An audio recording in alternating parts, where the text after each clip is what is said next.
ma ala don amba kadija ibe ala don amba kadija ibonyonte ka ala kira kanuni ala ye ko fembe do fe uma ala don amba kadija ibe ala don ko amba kadija. Bonjour à vous chers fidèles téléspectateurs et téléspectatrices et merci d'être avec nous aujourd'hui pour votre émission culinaire Guatelima. Une émission présentée par votre sœur, Madame Soumbounou Morimousso Soumbounou, et sponsorisée par la société Aminata Konaté Baramousso. C'est une émission qui vise à aider les femmes dans l'art culinaire, qui fait également la promotion des produits Baramousso. Il s'agit tout simplement de produits locaux fabriqués par la grande société Aminata Konaté Baramousso. Alors, aujourd'hui, nous avons l'immense plaisir de nous retrouver chez notre sœur, qui nous a invités pour nous présenter une très bonne recette, qui va se présenter et également nous parler du plat qu'elle va nous préparer. Assalamu alaikum mareme handana jamo agam bismillah oge mo ganen berankama kengani bagam son Guatelima nga sonondi émission yana aga mare nyagare madame Soumbounou Morimousso Soumbounou ayana présenter na ray société Aminata Konaté ngana sponsorisé ne lenki ala dolli range mundi o mare nyagare nyakara aga do geri tolli iwa munda na igandi linge go dabari na sore mo gon ko inkera ga kuncuyi awadi gutana ayi to gon ko no dangani ada ga munda na kebe dabari ni rakeda ni na wala wala dangana o kebe hamun salam alaikum ne balmamso. Walaikum salam. Somɔgɔw bɛ di? Kɔri baasi tɛ yen? Gatigikɛ ni denmisɛnninw? Tɔgɔ duman jamu duman? Ne tɔgɔ ko Sanata Jakite. Ah, Sanata Jakite. Ka bɔ quartier jumɛn na? Bako Jikɔrɔni Golf. Bako Jikɔrɔni Golf la. Ayi ni balimamuso de don, Madame Soumbounou Morimousso Soumbounou. Ka bɔ société Aminata Konaté la ni bɛɛ lajɛlen b'ale dɔn ni baramuso ye. I y'an wele vraiment a diyara n ye, a bɛnn'an ma. I ko k'i bɛ fɛ ko ka plat dumanba dɔ de dilan. K'a tobi cogo yira ne ni an filɛbaga jama la. Donc ne bɛ fɛ ka ɲɛfɔli de ka ɲɛ. I bɛna fɛn jumɛn de dilan? O diyara n ye. Bi ne fɛ ka an ka farafin dumuni dɔ de dilan. Ne b'a wele ko kɔti-kɔti. Kɔti-kɔti. O fana ye ko kura ye dɛ. Ale bɛ dilan ni mun ni mun ye? Ale bɛ dilan ni fani mugu. Awɔ. Ani sogo. Awɔ. E to ta. تعداد حبات الرمال وأكثر. Sanata, i ko k'i bɛ fɛ ko ka kɔti-kɔti de dilan bi. O ye fɛn kura ye dɛ. An ka nin jɛmukan yɛrɛ sigira o de kama o. Don o don tulo de bɛ taa kalanso. Don o don fɛn kura de bɛ dilan. An musolakaw ye, an ka walasa an ka se ka yɛlɛma don an ka tobilikow la. Da mana mɛn fɛn kelen kan a man di. Donc e ka kɔti-kɔti o fana bɛ dilan ni mun fɛn sugu ye? O tɛ baasi ye. Awɔ. Ne ka kɔti-kɔti bɛ dilan ni fani mugu. Fani mugu bɛ k'a la. Fani mugu de bɛ k'a la. Sogo bɛ k'a la. Sogo fana bɛ k'a la. Awɔ, n ye n ka sogo ko k'a jɛ k'a tigɛ tigɛ. Sogo fana bɛ k'a la. Awɔ.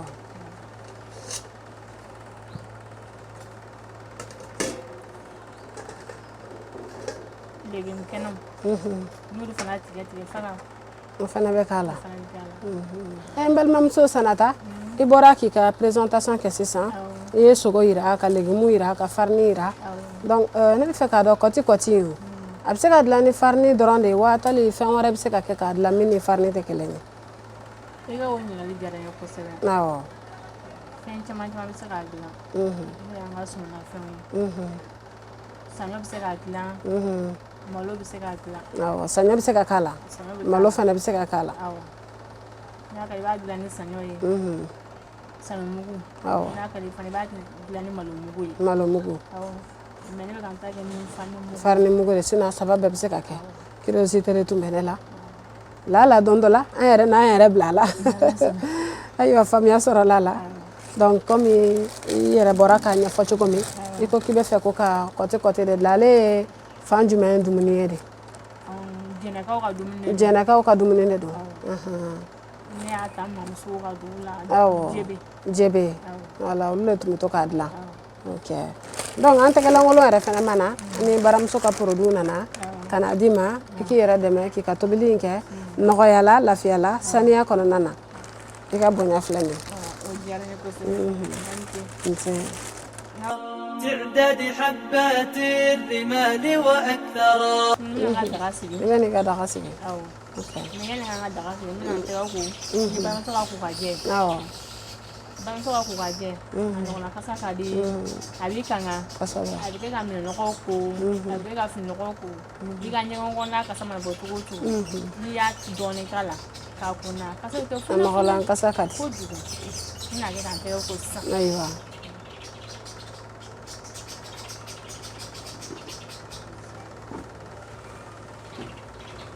Nɔgɔlan kasa ka di. Kojugu.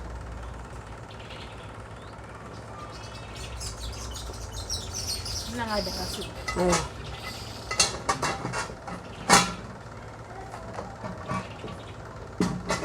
Ana comme n bɔra ka ɲɛfɔ cogo min sisan a saɲɔlama ni mɔgɔ min bɛ fɛ k'o dilan yala o fana jikalama de bɛ k'o la. Awɔ, a bɛ nɔɔni jikalama. N bɛna n ka jikalama bɔ sisan. Awɔ. A bɛ n'a daga la. Ok. Komi a sufɛla dɔɔni wa. A wulila. Awɔ. N bɛna a sumaya dɔɔni.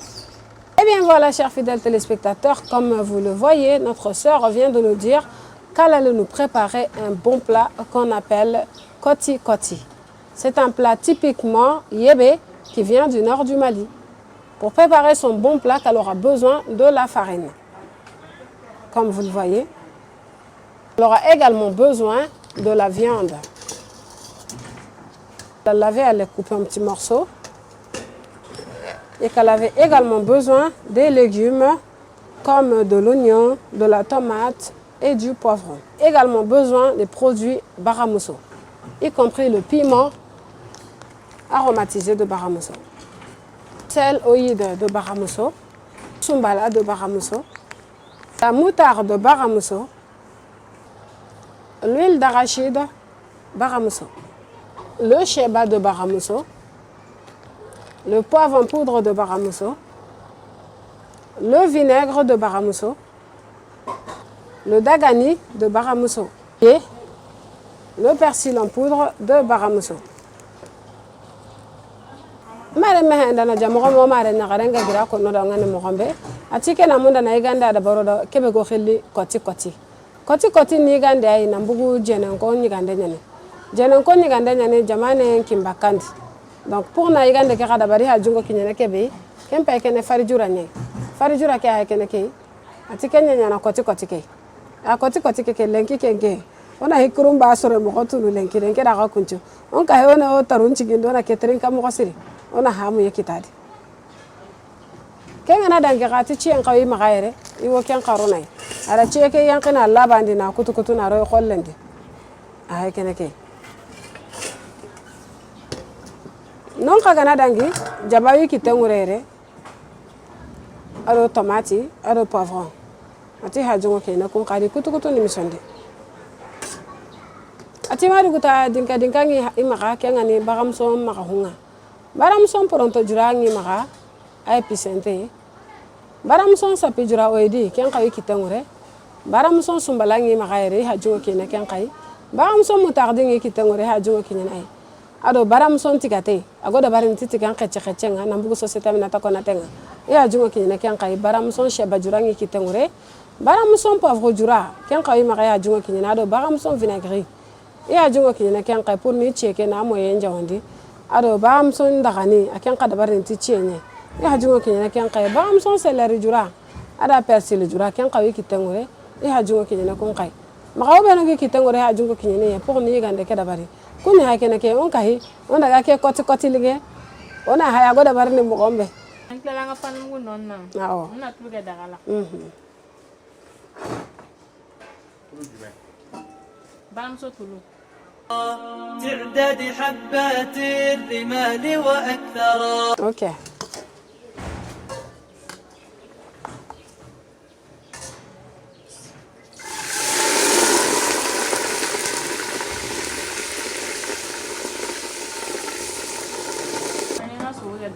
awo Me na son kala. Mi kon ko don kala. awo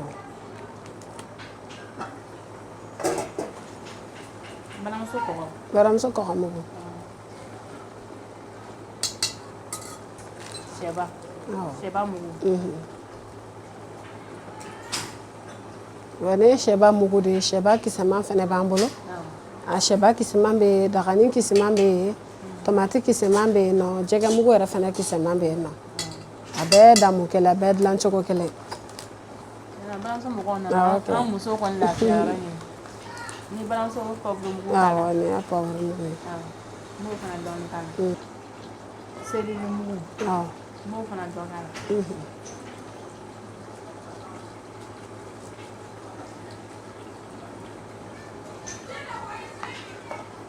kɔti in yɛrɛ la sumala de jɔyɔrɔ ka bɔ a la kosɛbɛ kosɛbɛ awɔ n bɛna balimamuso sumala mugu kɔ awɔ donc sumala de jɔyɔrɔ ka bɔ ale la kosɛbɛ awɔ hali ni i fantan o awɔ sogo se t'i ye foyi se t'i ye i bɛ se ka kɔti dilan n'i sera ka sumala sɔrɔ k'a kala dɔrɔn a bɛ passer i bɛ passer sabula sumala ka ɲi kosɛbɛ a sumala n bɛna dagani fana dɔɔni k'a la awɔ balimamuso ka baramuso dagani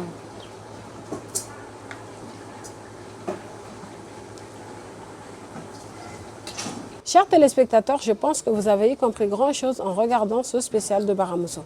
Je vous invite à déguster le bon plat que nous a préparé notre sœur. Madame Andana Jamanda Nchimara Hamu Gabe kita Baramuso spécial impa indendi. Kita ngara lara lonka hi ona ke koti lingo na igadomi. amna ngana fankeno kala Na ebe ni kana fankeno kala. Okay.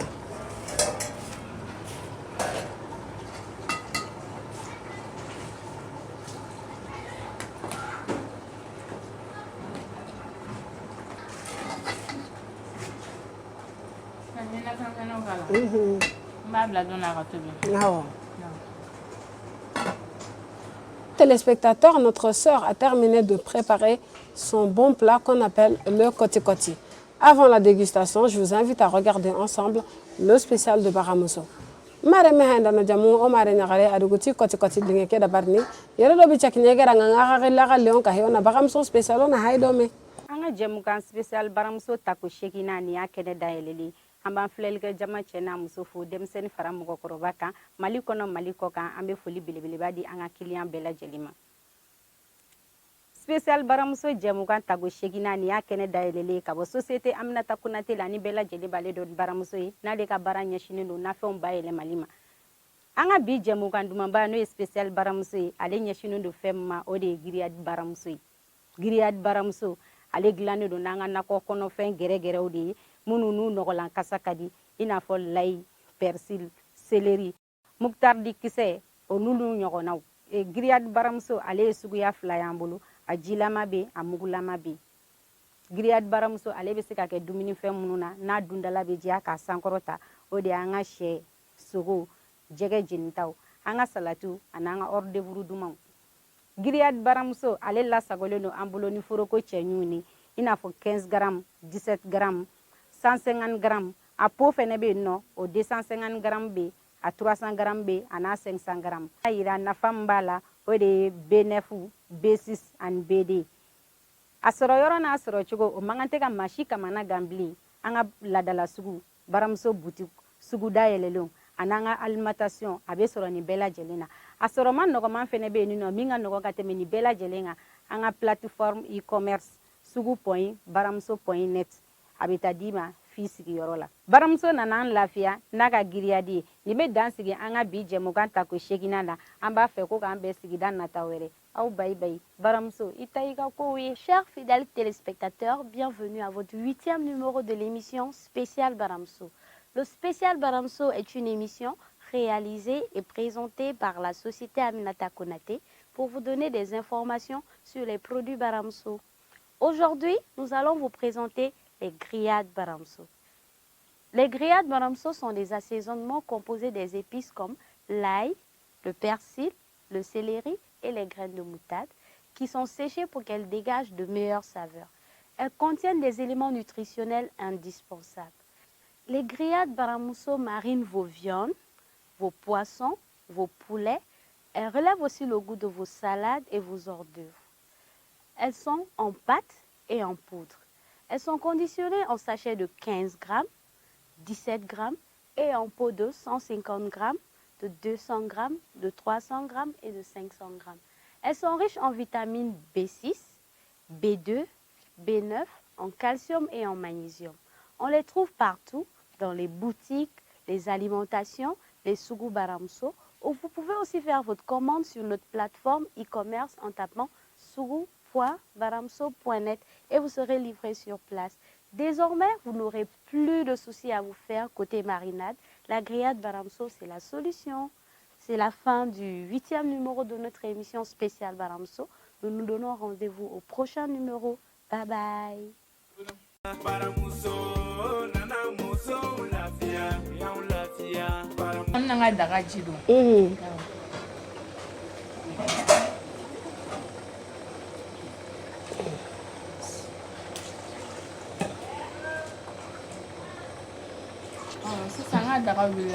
I bɛna i ka kɔti dilan.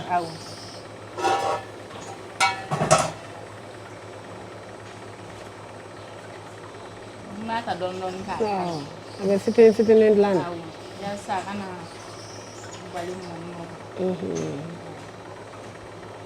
Mais n'a ka di mɔgɔ min ye kɔti i bɛ se k'a bɛɛ kelen dilan ka kɛ minɛn kɔnɔ minɛn yɛrɛ kelen ka sɔrɔ k'a kelen ta k'a bila a kɔnɔ o fana bɛ se ka kɛ.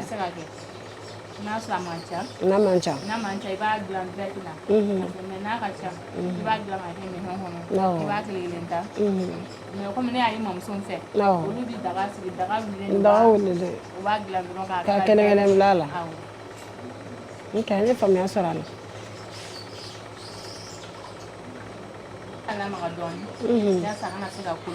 Ka kole ɲɔgɔn na donc ale bɛ lamaga ni munu n'an jukɔrɔla de. N balimamuso ni e y'i ka kɔtɛ kɛ daga la a bɛ se ka wagati joli kɛ ka sɔrɔ a ma mɔ? 15 minutes maximum. Ok, n ye faamuya sɔrɔ a la. Ale kɔni mun ka gɛlɛn dɔrɔn komi ni sogolaman don sogo ka mɔ. Sogo ka mɔ o de ka gɛlɛn quoi. Ne balimamuso komi i bɔra k'a fɔ sisan ko n'a kɛra daga la donc 15 minutes dɔrɔn a bɛ mɔ. Bon ne bɛ fɛ k'a dɔn kɔti yala ale ni mun de bɛ dun ani malo de bɛ dun wa tara ni buru de bɛ dun? Ale gansan de bɛ dun. Ok. Komi tellement k'a sauce ka di dɔw fana bɛ buru ta k'a k'a la donc buru fana bɛ se ka k'a la. Ok. A b'ale dilan i ko jɛnɛkaw ka dumuni de don ale bɛ dilan. A ka teli wa? Minnu b'a kɛ ni jɛgɛlaman yɛrɛ ye ou bien dɔw b'a kɛ ni sunbalamugu gansan ye a ka teli denmisɛn dɔ kasi la dɔrɔn i b'a daga sigi i b'a ni tobi kɛrɛfɛ dɔrɔn k'a d'u ma. Ok, an ye faamuya sɔrɔ fana la.